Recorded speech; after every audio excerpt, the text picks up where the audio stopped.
All right. Hello. It's currently 1:17 a.m. my time in California. I'll try to get this there we go. Yeah. Um getting ready to move into a new studio soon. Um Probably a good over a month away yet from getting in that studio, so I'm gonna see more and more things pop up behind me like that little Hawkeye helmet. That is an actual Hawkeye practice helmet, used in, I believe it was called the Hawaiian Bowl or something in those days, where Nick Bell wore that helmet for practice for the Hulu Bowl or a Hawaiian Bowl or something like that. Back when they had it, it was a showcase for seniors. Back in the day. Um, like so. mm, yeah, I'm trying to get that eye open. Okay, so yeah, let's talk a little bit about the latest news. The latest news came out on the Big Ten meetings this weekend that the NCAA is no longer going to require divisions for championship football games. Okay. Um, the Big Ten is free to dissolve its divisions if it wants to. Uh, so, as you know now, we got the West and the East in the Big Ten, 7 teams on each side. Right now, the way it's set up, we've had we they've been East and West for the last 8 years, and the East has won all 8 games. Okay, but to put that in perspective, just a little bit, Ohio State is 5-0 in those games, in those 8 games. So just so you know that Ohio State kind of spews those numbers a little bit. Okay, and so I get a little tired here in the morning. Um, so anyway, so it's been East West for the last 8 years. And so the way it is now, the current setup is, oh, there's the cat walking around. The way the setup is currently set up, as you guys know, Iowa plays all 6 of its Western Division Conference opponents every year. No ifs, ands, or buts. And then they get 3 crossover games. This year, those crossover games are Michigan, Ohio State, and Rutgers. Okay. And so the theory is, in my opinion, is that if they dissolve the divisions, and the Big Ten is seriously considering dissolving divisions, um, that Iowa would get, or each team would get 2, maybe 3 protected rivalries, and they would play those same teams every year, right? And then they would rotate the other, let's say, 6 or 7 games out of the remaining 11 games programs, right? Every year they would rotate those teams. So the theory is that Iowa would see an Ohio State or a Michigan State, or Michigan on their schedule a lot more frequently they do now. And you guys realize that we haven't played Ohio State since 2015 when we at the Woodshed game, and it's been 10 full years since Iowa's played Ohio State at Columbus. So, so the theory there is by dissolving the divisions, 2 things can happen. One, you can rotate through those games more often because if you not playing if you're only playing 3 rivals every year, then the other teams become more available to you every year. Also, this would allow for the top 2 teams to be the champions to play in the Big Ten. Like last year, most people don't feel that Michigan and Iowa were the two best teams in the Big Ten. Iowa won the West, so they deserve the reason to be there. Okay, so they were there. Okay, Michigan won the East, so they were there. But what we would have had these divisions been dissolved last year, Michigan and Ohio State would have met 2 weeks in a row. They met on the final game of the season, okay, and their natural rivalry game, which they also do. But Ohio State and Michigan were the two best teams probably in the league record wise. And so they would have met again for the Big Ten title game. I just don't know if that's what we want, you know.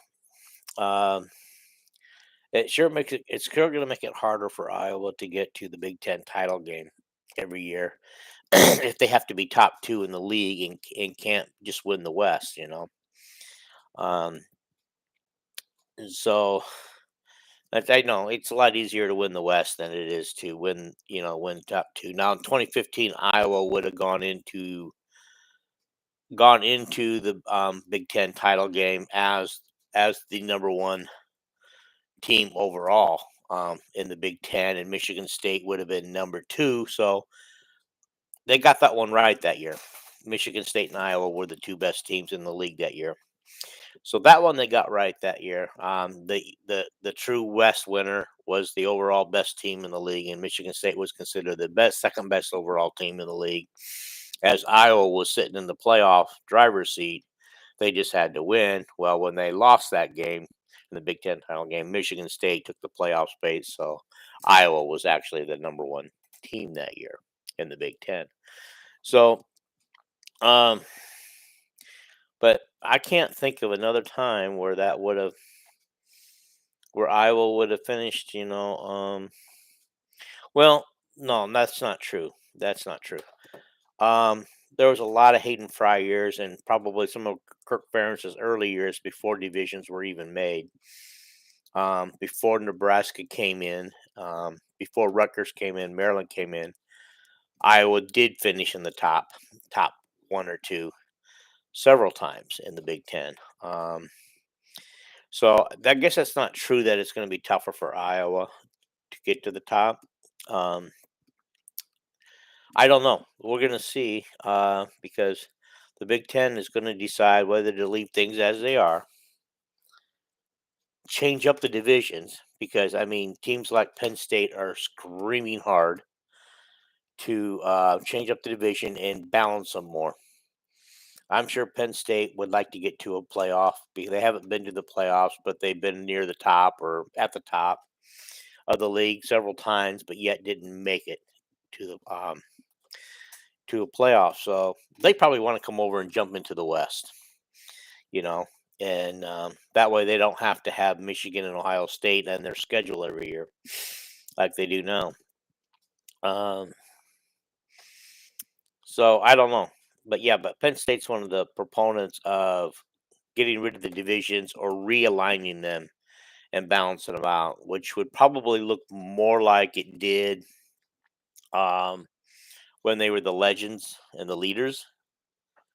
If you remember right, Iowa at that time had Michigan and Michigan State um, in their division, and I don't remember if anybody else from that side of with the current East was in their division or not. I don't remember who else was, but at that time, Michigan wasn't any good.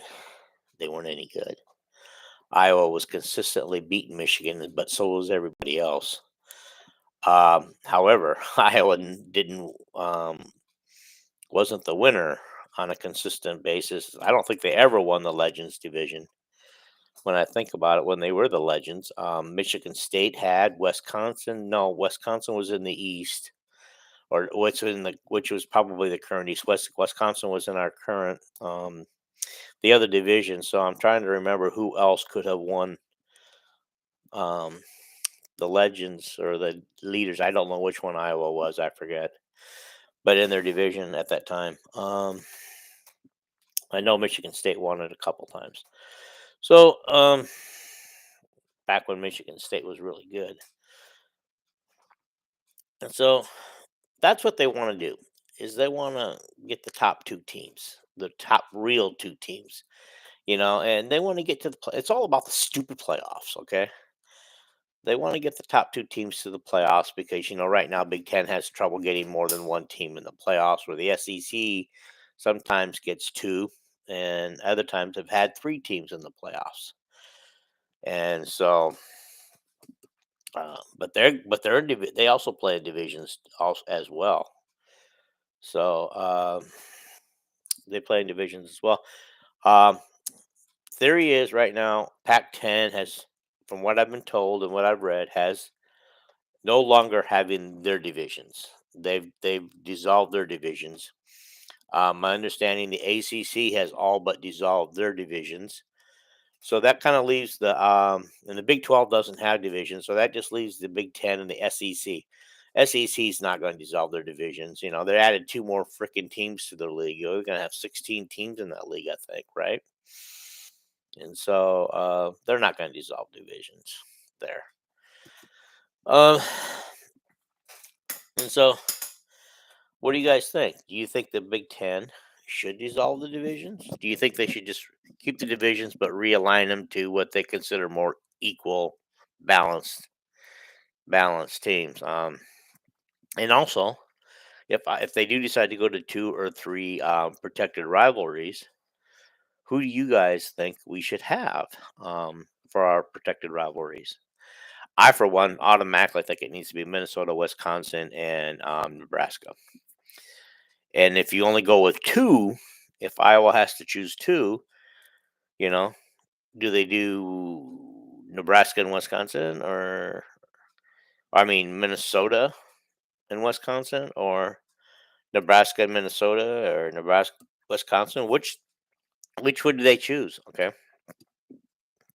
Um, for one, I wouldn't mind losing Purdue and Nebraska and Northwestern off of our schedule on a regular basis, and just rotate them in every couple of years, every 2 or 3 years. Um, those teams gives us such fits anyway. And honestly, Illinois is a team on the rise, and so that would be nice to just drop them off the every year schedule and just rotate them in every year or two, um, every 2 or 3 years, however that would work. Uh, so Iowa would definitely frequent would see teams like Illinois, well, they're non-protected teams, which would probably be Illinois, Northwestern, and Purdue. They would see them less, you know, than they do now because they see them every year now. But they would also see teams, from the East, Ohio State, Michigan, Michigan State more. Penn State was a protected rivalry from the East for 6 years, and now that 6 year run is done. Um, but they had some classic games between them. I mean, as you guys know, I think there was only one blowout in that 6 year series. Um, and so they had some good runs between them, but it also would mean that Iowa would see Indiana more, Rutgers more, Maryland more than they do already. And so I don't know what you guys think about that, and all the hubbub of all that. Okay, so what do you guys think about that? Do you think we should dissolve the divisions, rebalance them, or keep them as is? I want to keep them as is, but I don't know. There's a lot to be said about dissolving them and seeing what can be done. All right. So that's kind of the biggest news of the day right now. Okay. That's happening. That just came out yesterday, and I wanted to talk a little bit more about the NIL, the name, image, and likeness thing. Iowa's collective is finally getting put together. Gary Barta says that it should be together by the end of the summer, by late summer. And he says it's going to probably mainly focus on using their athletes in football and men's and women's basketball to start with, and helping them get them going, and maybe donating their stuff to charity or something like that, for Iowa. But that doesn't keep them from striking out their own deals. Like Clayton Caitlin Clark and Spencer Lee did this year with their own T-shirts. A couple of other football players did their own T-shirts and in commercials, as you know that J-Bo had a couple of commercials. The Murray twins did a couple of commercials. Murray's also have their own T-shirts out too as well. Um, so they can still do that, but Iowa's collective looks more to be more geared toward community and charitable things like that. Where, as you guys probably heard, J-Bo did, donated $26,000 to I don't know if it's kids or overall or not, but to cardiology um to that cause. That must be a cause. And I don't know why Jay will get so much hate, but the fact that he did that, also it says he also made a lot of money on his NIL this year, obviously. Um, Not millions like some people are, like all the Texas Tech or the Texas A&M players are going to get this year. All the millions of dollars they're going to get for all the in what do you call it, transfer portal people that they snagged this year. And so anyway, back to the Iowa NIL. Okay, so and J-Bo, yeah, I don't know why he gets a lot of hate when he does great things like that. I mean, he has a little swag on the floor. Why not? I mean, he's that type of person. Let him have his swag.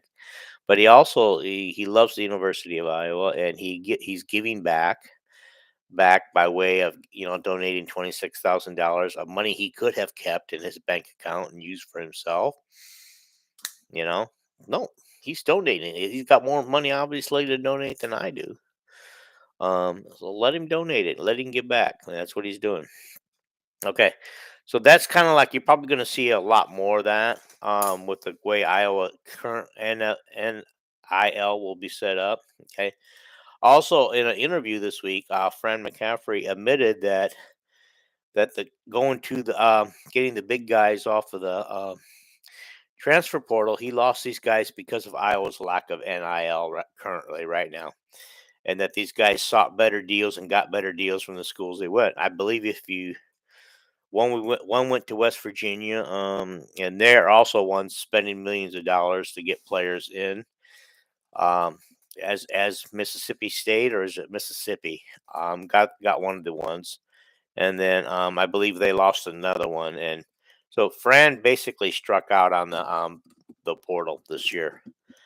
Um, so he's also said in an interview this week his focus is now on the 2023 class. He's just going to focus on getting the 2023 class situated and get it set up the way get in the guys he's want. So that means that Iowa's going to have to ride and die with the guys that they've got.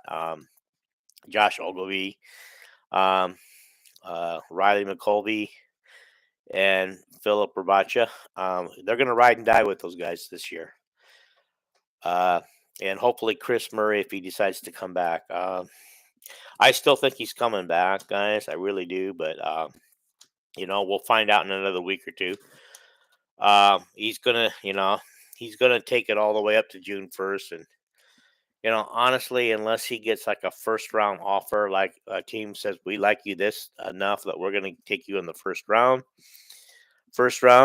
I think he's got to go. I think he's got to take it, a year earlier than he's expecting to. However, I think if he has a second round, he has to decide because there's no guarantees that things, and he might not make a team in the second round. He might not. He might get sent down to the Gatorade League. Play like for an Iowa team or a Wichita team or one of the G League teams, or he gets stuck with not even that and having to go overseas. Those are all real possibilities, and so why not come back to Iowa and have a great year? He's kind of hinted that he's coming back, and he also expects to have he thinks he can have a year that's even better than Keegan had this year. If that's even possible, that would be fantastic. They're gonna because Iowa's gonna look a whole lot different than they did this year, next year. Um, So that being said, we'll move on from that NIL things and how Fran the NIL is cost. Yeah, I mean this thing is out of control. And Fran lost, at least three guys that he went after in the transfer portal. Now, with the June 1st deadline coming up,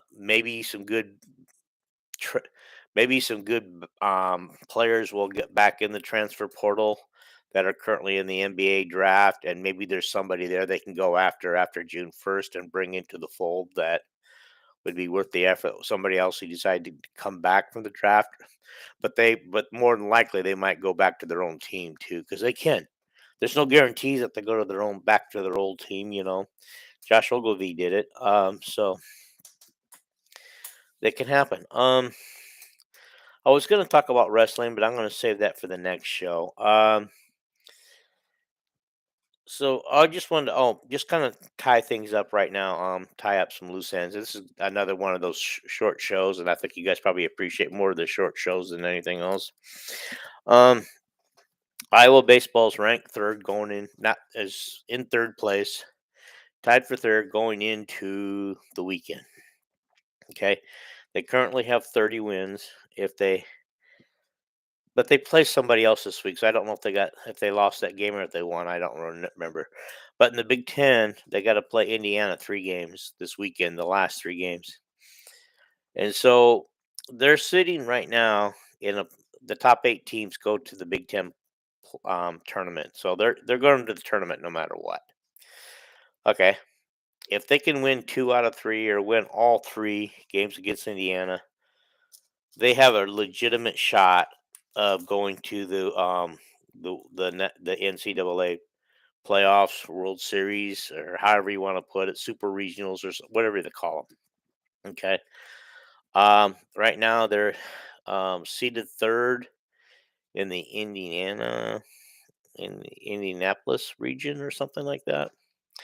Um, that's how they're set up, but somebody's got it predicted. So it looks like they're in. They're sitting in a pretty good position, but it would help to make sure they won all 3 games, to guarantee that spot I think they also have to play well in the Big Ten tournament. I mean, you know, or maybe win it if they can do it. They're playing pretty good ball right now, but they're also not playing some of the best teams in the league right now. Okay, so but you still have to play the games and win them, right? That's what you got to do. So the baseball team I think it's in pretty good shape.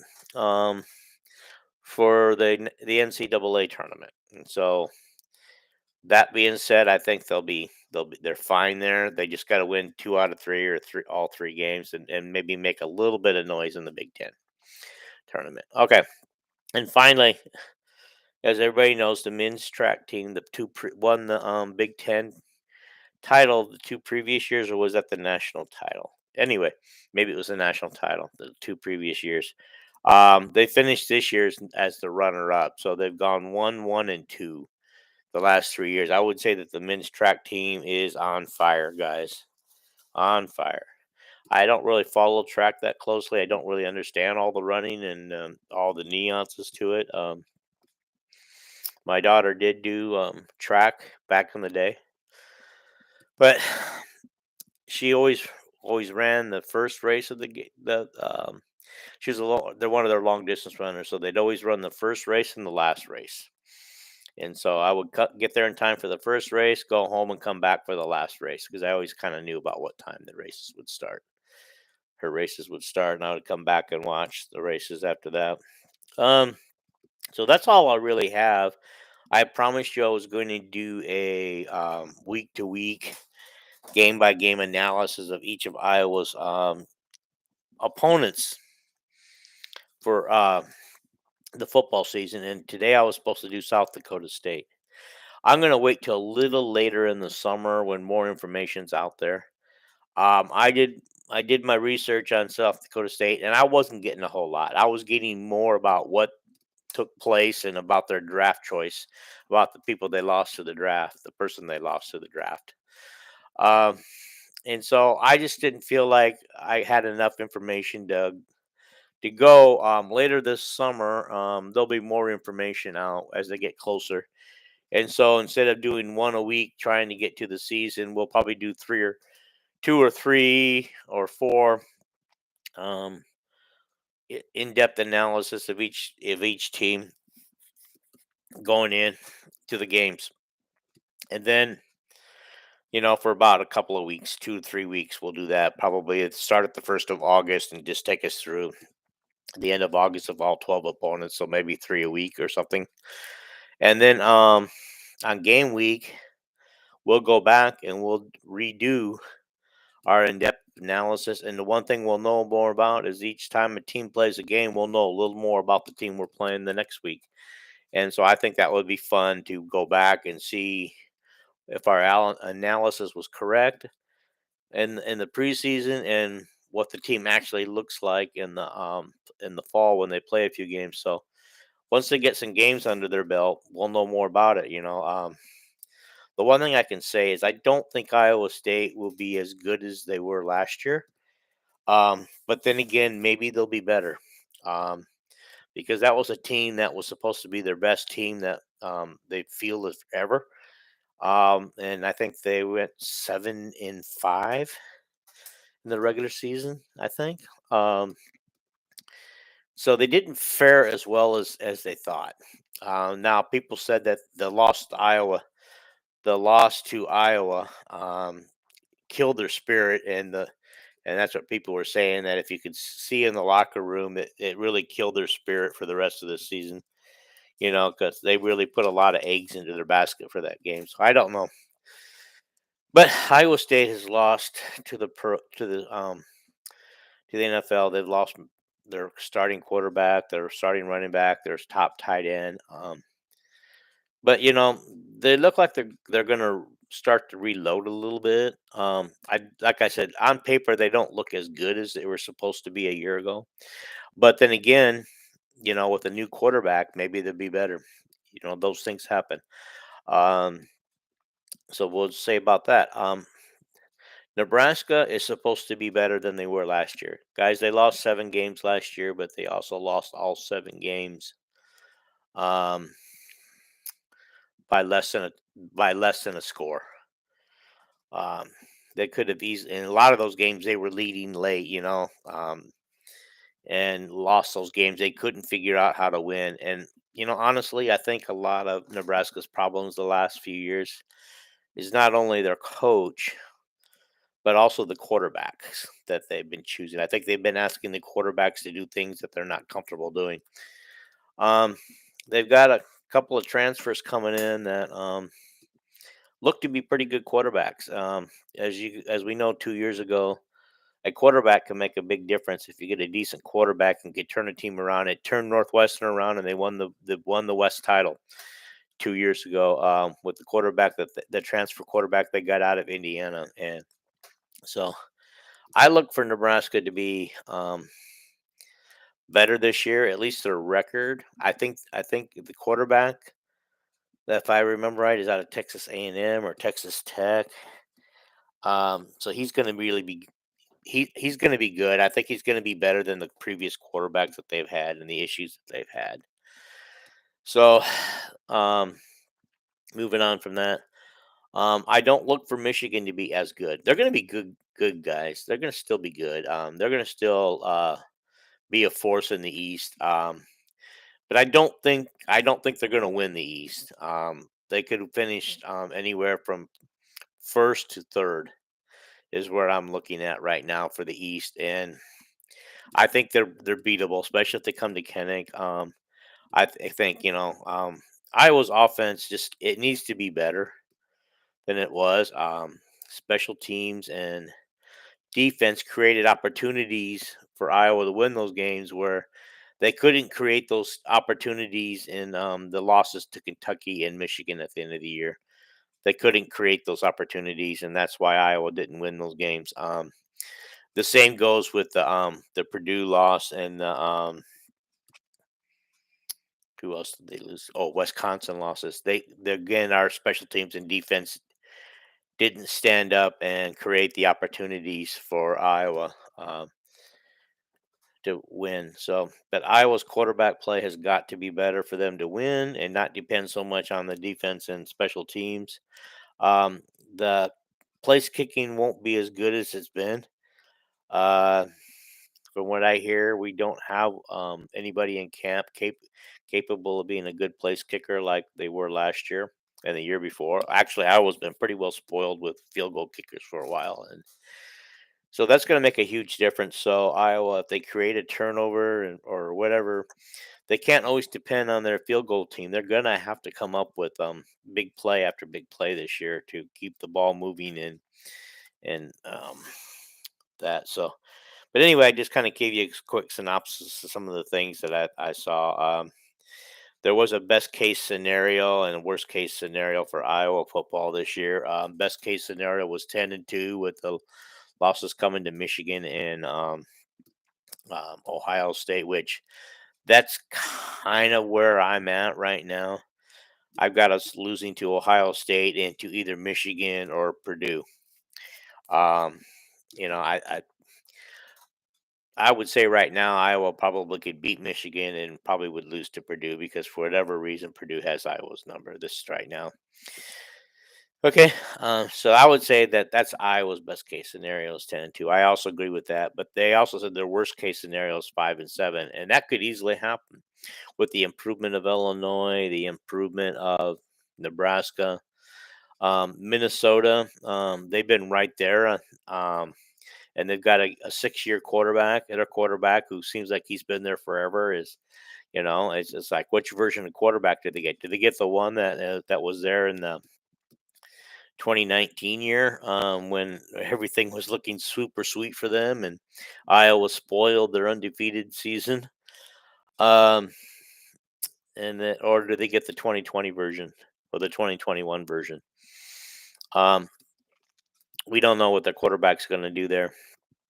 They did lose, I think. Their top running back, I believe, is back after being injured a year ago, but I think they also lost their top wide receiver. So we'll see where they're at. But Minnesota is going to be a force to be reckoned with. I mean, sooner or later, Iowa can't keep dodging a bullet with that team because that team is right there. They finished second a couple of years ago in the West, ahead of Iowa. They finished, I believe, third behind Iowa last year. Behind Iowa and Wisconsin, or no, or did they finish? They might have finished second behind Iowa. So, yeah, so Wisconsin's going to be a force to be reckoned with, and so we can't overlook these teams, guys. We can't overlook them at all. These teams that used to be, we take for granted. We can't take for granted. We can't take the Nebraska win for granted. We can't take the Minnesota game or Illinois for granted. And Purdue, I don't know what Iowa's got to do, but they've got to figure it out. They've got to figure out how to beat this team. And Northwestern, who's been a thorn in Iowa's side too. Yes, we got them this year, but it was a hard fought game to get it this year. And the year before, we lost that game when we shouldn't have. So Northwestern is, Northwestern is Northwestern. They always seem to get Iowa too. So you never know what you're going to get with Northwestern. So so yeah, so maybe five wins is going to be tough for Iowa to get. Um, South Dakota State guys won't be a pushover. Um, they lost in the semifinals this year, I believe, and the two previous years, they went to the title game, and I believe they won the title game and was runner up the other year. So there's a team that's a lot like North Dakota State, and everybody knows we lost to North Dakota State, so it can happen. Don't assume it can't because it can. Um, got Nevada in there too. I don't look for Nevada to be as tough as they were. They've lost their coach. I believe he's at Colorado State this year, and he's an old Iowa person, old Iowa football player, and that's coaching that. And so they probably won't be as good as they usually are. So they might get it, but Iowa State guys is Iowa State. Anything can happen in that game, and usually does. It doesn't really matter how good they're supposed to be or not to be. So, quick synopsis there. All right. Well, I think I need to get out of here and call it good. I'll upload this in the morning to all the Facebook pages. In the meantime, it'll be on YouTube as a replay for now. And I'm going to get out of here, go to bed. It's now 1:52 a.m. All right. Take care, guys.